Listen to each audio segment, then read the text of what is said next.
Você é oficialmente um Homo sapiens do tronco Tupi-Guarani, antes da colonização. Parabéns, você acaba de ganhar na loteria do azar geográfico. Esqueça aquela imagem de cartão postal de gente bonita vivendo em harmonia com a natureza num paraíso intocado. A realidade darwinista é que você nasceu no filtro tropical, um moedor de carne verde onde a biodiversidade é alta, mas a sua chance de morrer gritando é ainda maior. Sua vida começa na região Madeira-Guaporé, no sudoeste da Amazônia. Seu berço não é um cesto de palha confortável, é um ambiente de latossolos ácidos e competição brutal. Você é um bebê humano, o que já é uma piada evolutiva, nasce prematuro, sem pelos, com a cabeça mole e totalmente incapaz de se defender. Enquanto um potro anda em minutos, você vai demorar 1 ano só para ficar de pé, sem cair de cara na terra batida cheia de vermes. Sua mãe, uma guerreira sem dúvida, mas ela não é a figura serena dos livros de história. Ela é uma máquina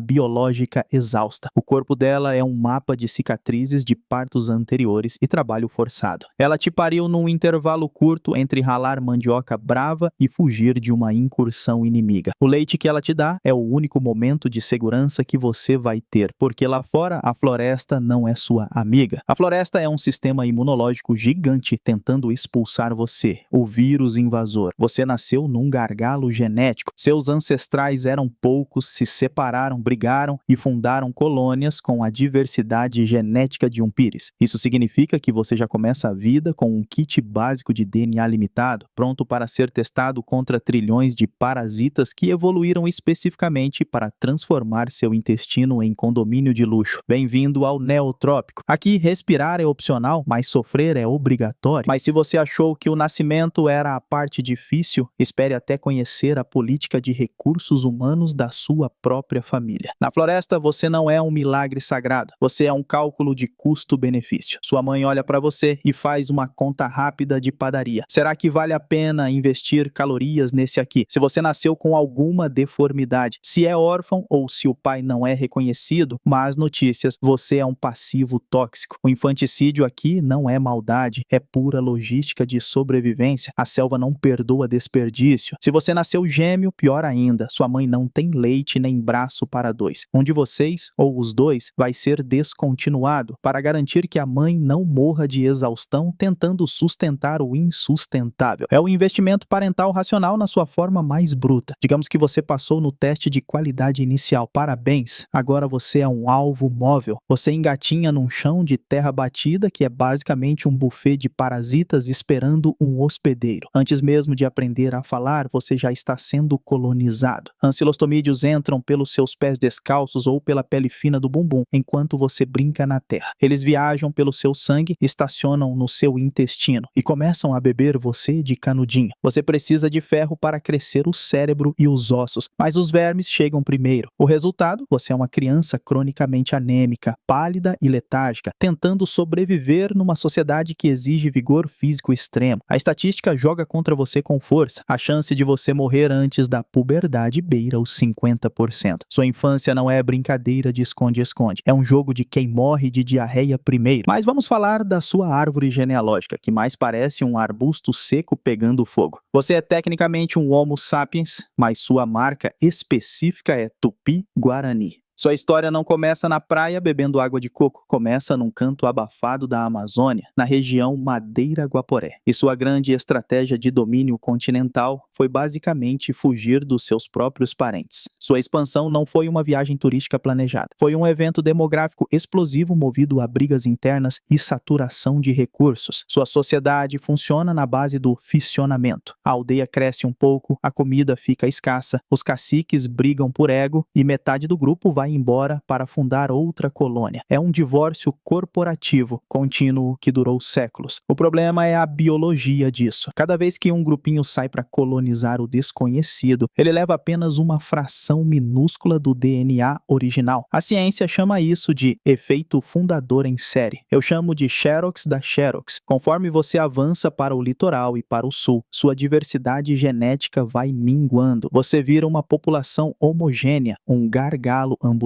É como tentar rodar um software complexo num computador com a memória RAM queimada. E quando você finalmente chega na praia, o terreno não está vazio. Você você encontra os sambaqueiros, uma galera robusta que morava lá há milênios comendo marisco e construindo montanhas de conchas. E o que você faz? Integração cultural? Troca de receitas? Claro que não. Você pratica a substituição biológica. Você extermina, empurra para o mato ou absorve na marra. Seu sucesso evolutivo é construído sobre a extinção de quem chegou primeiro e não tinha sua tecnologia de guerra. Ok? Sua genética revela um segredo sujo sobre sua vida amorosa. Você é fruto de uma importação forçada. A análise do seu DNA mostra algo bizarro. Suas linhagens maternas mitocondriais são super variadas, mas as paternas cromossomo Y são chatas e repetitivas. Tradução: os homens ficam parados na aldeia mandando e as mulheres circulam. E não é turismo, é captura. A guerra endêmica é o aplicativo de relacionamento da sua espécie. Você mata os homens rivais e rouba as mulheres. Isso injeta sangue novo no grupo, evitando que vocês virem mutantes endogâmicos totais, mas a base disso é violência pura. Seu genoma não é uma árvore da vida, é um arquivo histórico de sequestros bem-sucedidos. E tem o tal pacote tecnológico. Você se acha superior aos sambaqueiros que expulsou porque tem cerâmica e planta mandioca. Grande coisa. Biologicamente, isso foi um downgrade. Os caras dos sambaquis comiam proteína pura do mar, tinham ossos densos e dentes fortes. Você trouxe a agricultura de carboidrato. Ao trocar a coleta pela roça, você encolheu, sua estatura média caiu, seus dentes apodreceram com o amido e sua carga de trabalho triplicou. Você substituiu uma população de atletas robustos por um exército de agricultores baixinhos com dor nas costas e dependentes de uma raiz venenosa. Você não evoluiu, você apenas trocou qualidade de vida por quantidade de gente. Você é a versão de baixo orçamento da ocupação humana, produzido em massa, mas com peças de qualidade duvidosa. Bom, você sobreviveu ao berçário. Parabéns! Estatisticamente, você é uma anomalia. Mas agora prepare-se para o evento mais letal da sua infância, o almoço. Até ontem você vivia de leite materno, um líquido estéril, rico em gordura e cheio de anticorpos. Era um escudo biológico, mas a fonte secou ou sua mãe engravidou de novo e precisa te chutar do ninho metabólico. Chegou a hora do desmame. Na biologia tupi, o desmame não é uma transição suave com papinha de fruta, é um mergulho no esgoto. Você troca a proteção do leite por mingau de carboidrato, feito com água do rio e manuseado por mãos que acabaram de limpar peixe ou mexer na terra. O resultado imediato: uma explosão de diarreia e febre. Seu intestino, que estava aprendendo a trabalhar, entra em colapso. É o chamado estresse do desmame. Se você sorrir agora, vai mostrar ao mundo o preço que pagou. Seus dentes têm linhas horizontais falhadas, buracos no esmalte. O nome disso é hipoplasia linear de esmalte. Basicamente, são cicatrizes calcificadas que gritam: nesta idade, eu passei tanta fome e tive tanta febre que meu corpo parou de construir dentes para não morrer. Seu sorriso é um código de barras de sofrimento nutricional. E não espere ficar grande e forte. Você sofre de stunting.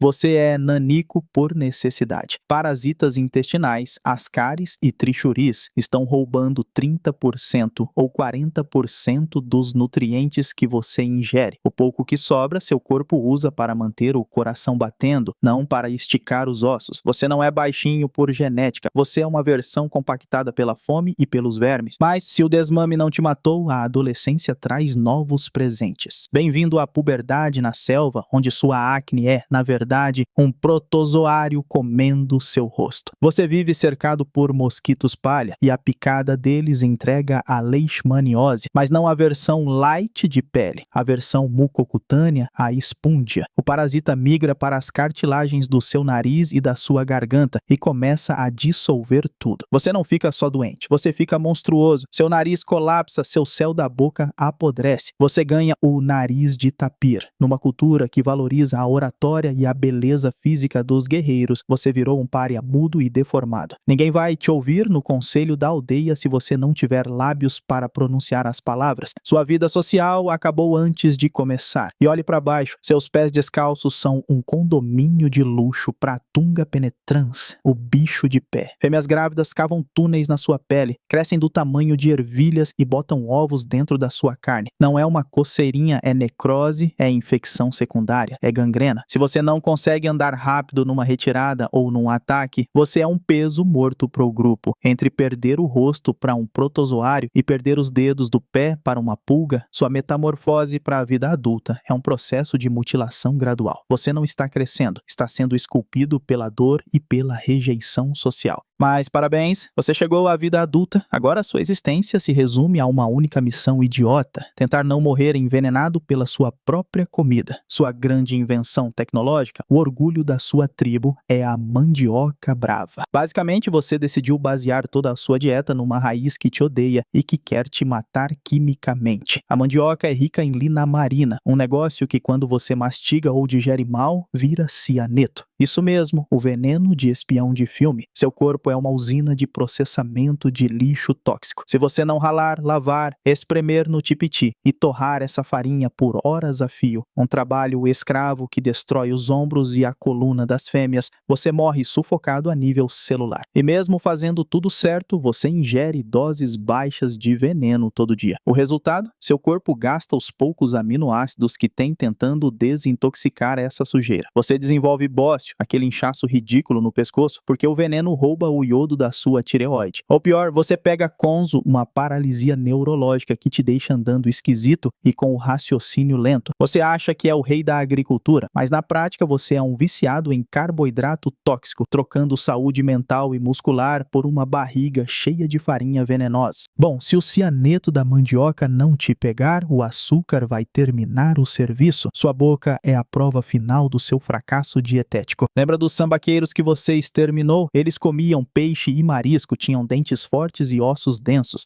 Sua boca é uma ruína arqueológica antes da hora. A mandioca e o milho, a base do seu império, são bombas de amido que grudam nos dentes e fermentam. Você não tem uma cárie, você tem crateras de podridão. As bactérias Streptococcus mutans fazem a festa na sua boca, cavando túneis no esmalte até atingir a polpa viva. Isso vira um abscesso periapical, uma bolsa de pus que drena a infecção direto para a sua corrente sanguínea 24 horas por dia. Dor de dente na selva não se resolve com o dentista. Resolve-se arrancando o dente com pedra ou vivendo com uma infecção sistêmica que pode parar seu coração. Você tem 25 anos e o sorriso de um idoso flagelado. Para tentar compensar essa dieta de lixo branco, você precisa caçar. Mas a floresta tropical é uma mentira verde. Ela parece rica, mas a caça é dispersa, magra e arisca. Você corre maratonas atrás de um macaco ou de um porco do mato, gastando mais calorias na caçada do que a carne deles vai repor. É um déficit econômico constante. Você vive no limite da fome oculta, barriga estufada de farinha, mas o corpo gritando por zinco, ferro e proteína. Você não é um super predador, é um esfomeado funcional com hálito de necrose, arrastando um corpo inflamado pela própria dieta que você chama de tradição. Mas vale lembrar que estamos falando antes da colonização, né? Então, se você teve o azar cromossômico de nascer fêmea nessa sociedade, meus pêsames. Você não é uma cidadã. Você é uma máquina de processamento industrial com útero acoplado. Esqueça o romance da mãe natureza. Sua função biológica real é atuar como um filtro de toxinas para que os homens possam brincar de guerra. Sua vida gira em torno da mandioca e do tipiti. A bioarqueologia não mente. Seus ossos são deformados pelo trabalho. Seus húmeros, os ossos do braço são hipertrofiados, grossos como os de um estivador, resultado de horas diárias ralando raízes duras e espremendo massa tóxica. Mas o preço disso é a sua coluna. Você carrega cestos de carga pesados por quilômetros, comprimindo suas vértebras lombares até elas gritarem. Aos 20 anos, você tem a força de um atleta olímpico, mas as articulações e a coluna de uma senhora de 80 anos com osteoartrite severa. E socialmente, você é um ativo circulante. A genética prova que os homens ficam parados na terra natal, patrilocalidade, enquanto você viaja, e não é turismo. Muitas vezes você é capturada, trocada ou dada como prêmio para um guerreiro que matou gente suficiente para merecer uma terceira ou quarta esposa. Você é moeda de troca política e mão de obra escrava, tudo no mesmo pacote. A poliginia dos chefes significa que você divide a atenção e os recursos de um marido com várias outras, todas competindo para ver quem consegue alimentar melhor a prole com farinha e restos de caça. E agora vamos ao grande evento, o parto. A evolução humana te deu um presente de grego chamado dilema obstétrico. Para andar em pé, sua bacia ficou estreita. Para serem minimamente inteligentes, seus filhos nascem com cabeças gigantes. A matemática não fecha. Você é muitas vezes uma adolescente de 15 anos, com a pelve ainda em formação, tentando expulsar um cabeçudo por um canal ósseo que não cede. Sem hospital, parto obstruído não é urgência médica, é sentença de morte lenta. Você fica dias em trabalho de parto, até morrer de exaustão, hemorragia ou infecção puerperal. Se sobreviver, pode ganhar uma fístula, vazando urina ou fezes para sempre, virando um pária que cheira mal na própria aldeia. A mortalidade materna é o maior predador das mulheres tupi, matando mais que qualquer onça. E se o bebê nascer, a seleção natural te obriga a ser juíza e carrasca. Se nascerem gêmeos, se a criança tiver algum defeito visível ou se o pai morreu e ninguém assumir a paternidade, você não tem licença maternidade. Você tem o dever pragmático do infanticídio. Você elimina o investimento ruim para salvar os outros filhos ou a si mesma. Não é maldade, é cálculo energético frio. Você enterra o recém-nascido ou o abandona, porque tentar amamentar uma criança inviável numa floresta pobre em recursos é suicídio nutricional. Ser mãe aqui não é comercial de margarina, é gerenciamento de crise biológica com sangue nas mãos.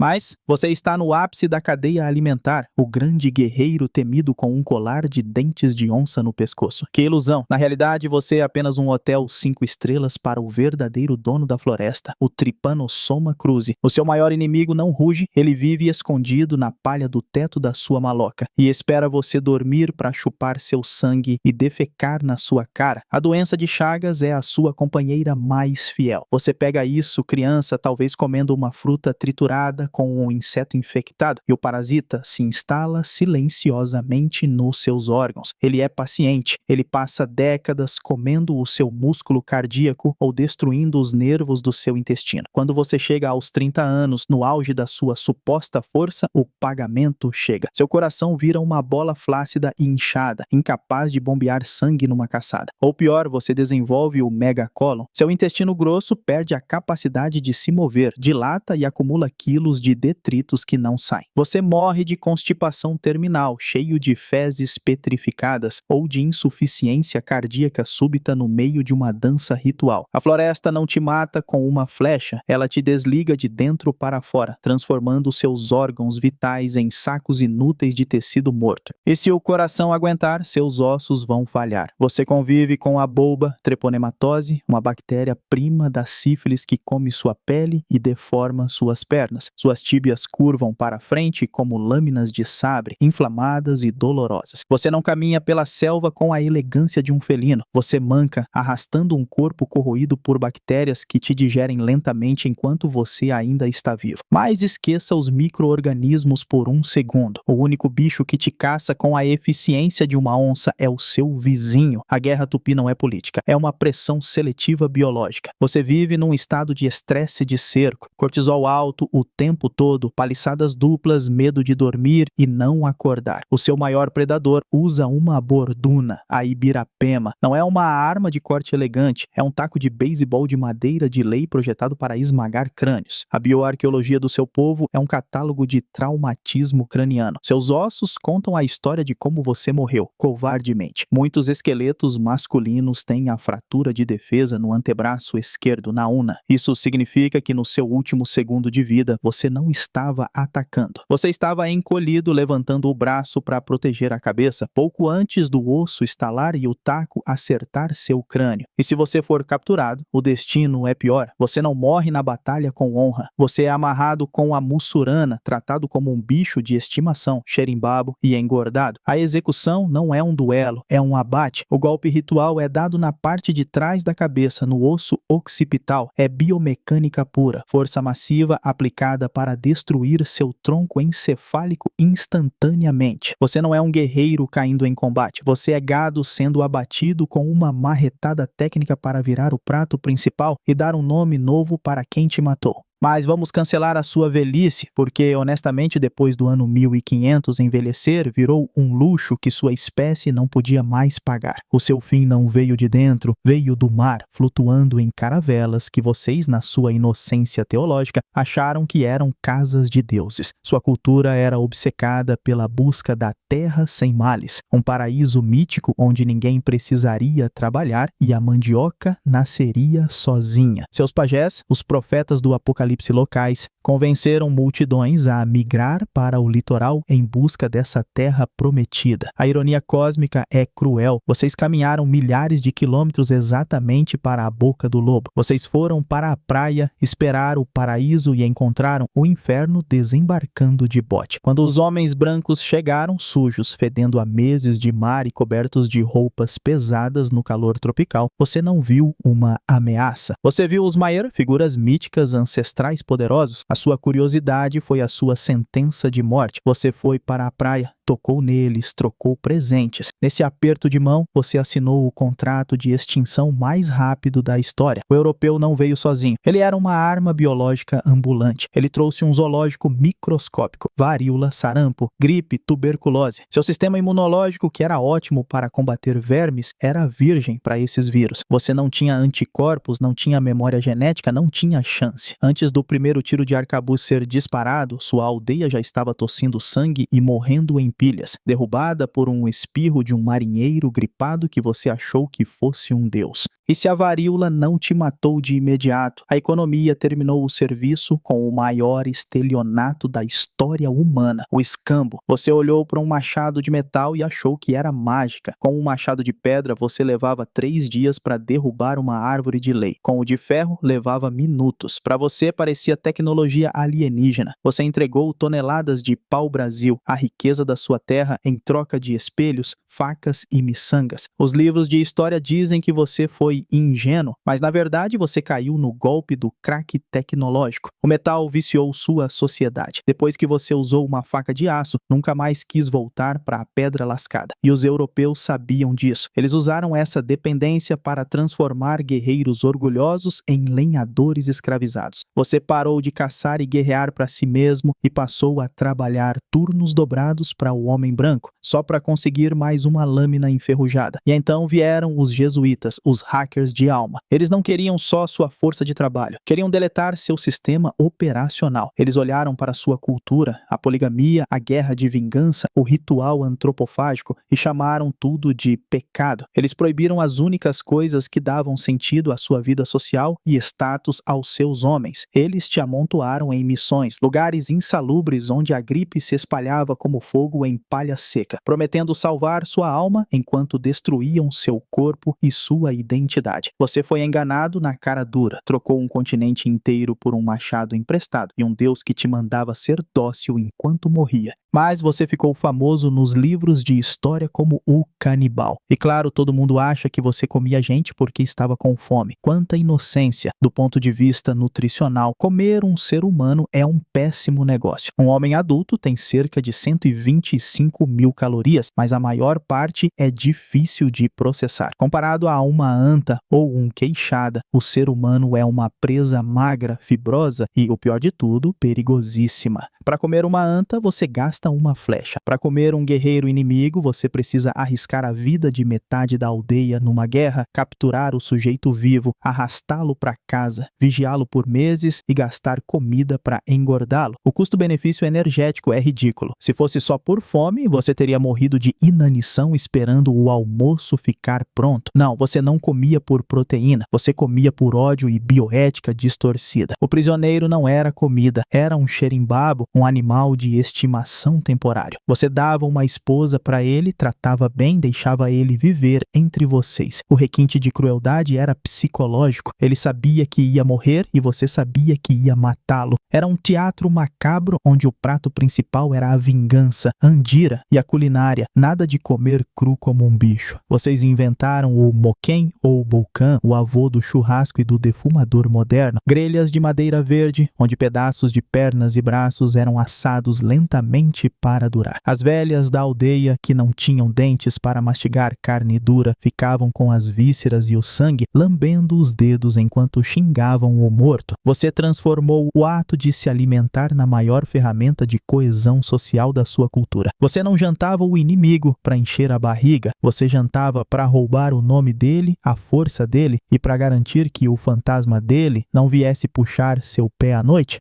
Mas ok, digamos que você teve azar e sobreviveu à colonização genocida dos europeus no Brasil e teve sua identidade dissolvida. Você foi amansado, virou caboclo, pardo, mão de obra descartável na periferia das vilas coloniais. Seus netos aprenderam a ter vergonha da sua língua, dos seus dentes lixados e da sua nudez. Sua linhagem genética não foi extinta, foi diluída e silenciada, sobrevivendo hoje no sangue de gente que nem sabe, ou nem quer saber, que você existiu. O que restou de físico da sua civilização? Lixo, literalmente. A sua maior herança tecnológica, a famosa terra preta de índio, nada mais é do que o acúmulo de séculos dos seus restos de comida, fezes, carvão e cacos de cerâmica quebrada. Hoje o agronegócio planta soja em cima do cemitério que era o seu quintal, lucrando com a fertilidade do seu lixo, enquanto os seus descendentes lutam na justiça para não serem expulsos da beira da estrada. Afinal de contas, por que é terrível nascer como um humano tupi pré-colonial? Porque você foi uma obra-prima de adaptação biológica para um mundo que foi deletado da noite para o dia. Você aguentou vermes, onças, fome, veneno de mandioca e guerras intermináveis, esculpindo seu corpo e sua cultura na dor, só para ser varrido da existência por uma gripe importada e um espelho barato. Você não é um ancestral venerado, você é um fantasma inconveniente debaixo do asfalto de um país que te esqueceu.